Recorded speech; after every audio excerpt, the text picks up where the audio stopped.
Cette année, je célèbre mes 30 ans de vie de baptisé. Et toi, combien en as-tu? Retiens cette question, on y reviendra à la fin de cette réflexion. Si tu poses la question à un chrétien de savoir pourquoi le baptême, certainement il te dira d'abord que Jésus lui-même s'est fait baptiser.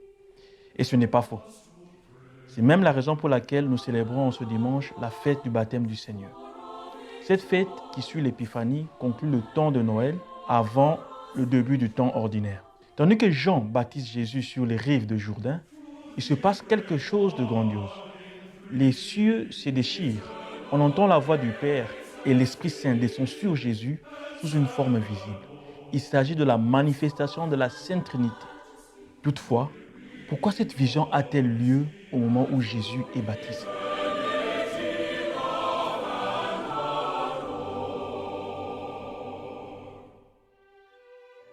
On trouve une explication dans le but que poursuit Jésus en allant vers Jean pour être baptisé par lui. Jean prêche un baptême de conversion. Jésus reçoit ce signe de pénitence comme tous ceux qui viennent trouver Jean. Dans un premier temps, Jean tente de dissuader Jésus, mais celui-ci insiste. Cette insistance manifeste l'intention qui l'anime, c'est-à-dire sa solidarité avec les pécheurs. Il veut être au même endroit que eux. La même chose est exprimée par l'apôtre Paul en d'autres termes.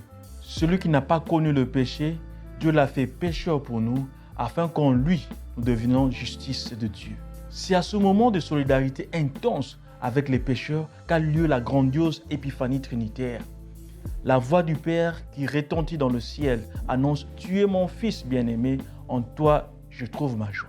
Nous devons comprendre que ce qui plaît au Père est justement cette volonté du Fils d'être solidaire avec les pécheurs. C'est ainsi que nous apprenons à connaître qui est vraiment le Fils de ce Père qui a tant aimé le monde qu'il a donné son Fils unique. À cet instant, l'Esprit Saint apparaît sous la forme d'une colombe qui se tient au-dessus du Fils comme s'il désirait manifester son approbation et en quelque sorte ratifier ce qui nous est montré dans cette scène tout à fait inattendue. Chers frères et sœurs, de la solidarité de Jésus est né le baptême chrétien.